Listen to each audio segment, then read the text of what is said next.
Okay, let's talk about white blood cells. So white blood cells, all of you are familiar with this. We've talked about them when we did medical terminology, and they're called leukocytes, and they're white. They're called white blood cells because they don't have any pigment. Like the red blood cells were all red because they have hemoglobin and they have iron, and that makes them red. So you have two kinds of white blood cells. You have granular and agranular. Granular are called granular because when you stain them, they have these little, granules in them. And agranular, when you stain them, have none of those granules in them. Okay, they or are manufactured in the red bone marrow or the lymphatic tissue. So here's the thing: all of the blood cells are started in the bone marrow by stem cells. However, some of them leave the bone marrow and go to lymphatic tissue and they mature there. For instance, uh, T leukocytes, okay, they go to the thymus to become mature. T lymphocytes, sorry, not leukocytes, lymphocytes. They go to the thymus to mature. So when they leave the bone marrow, they're not T lymphocytes, they're the blast. Okay, so they go to the thymus and they become a T lymphocyte. White blood cells are the body's defense system. Without white blood cells, you can't fight off infection.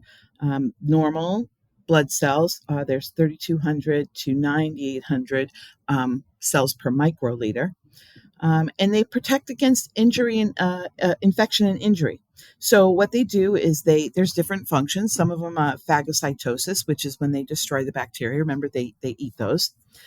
Synthesis of antibodies. They produce antibodies, and they clean up cellular remnants,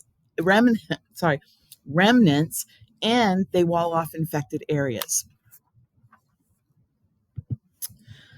So granulocytes, 60 to 70% of white blood cells are granulocytes. When they are stained with right stain, that's a particular type of stain, they show granules in the cytoplasm. They start in the red marrow from a myeloblast. So remember, the tissue in the bone marrow is that produces these stem cells is called myeloid tissue. They're destroyed as they age, and they only live for a few days, most of them. There are three types.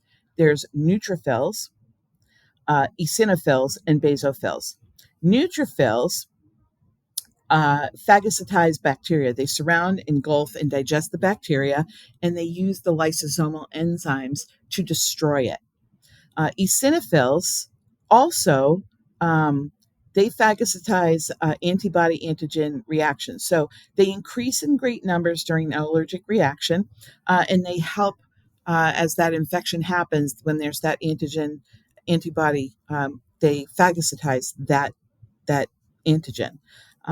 Like malaria or parasitic worm infections are attacked by and destroyed by eosinophils. So that's very specific.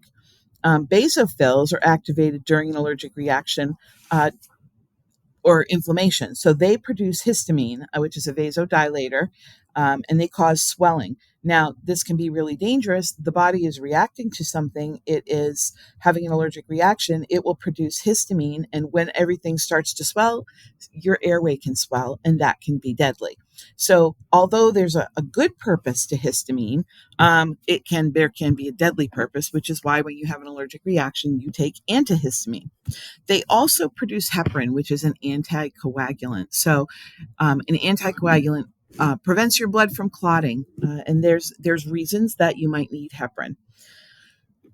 The agranulocytes there's two types. There's lymphocytes, which are B lymphocytes produced in the bone marrow, T lymphocytes, which originate in the bone marrow but are produced by the thymus gland.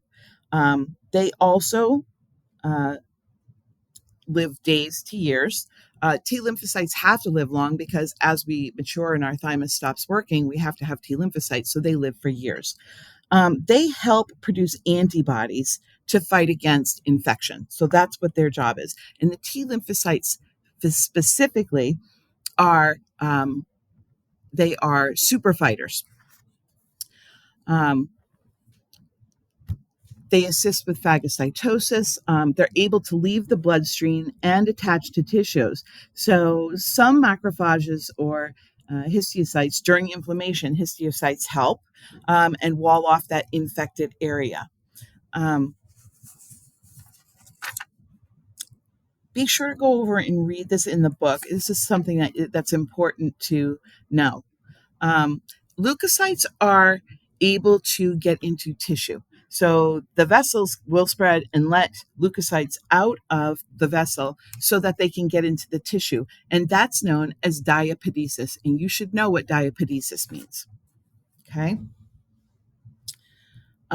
I think what I'm going to do is stop here for that because I want to do inflammation all on its own and coagulation and thrombocytes all on their own. So I'm going to stop here and I will be back in the next video.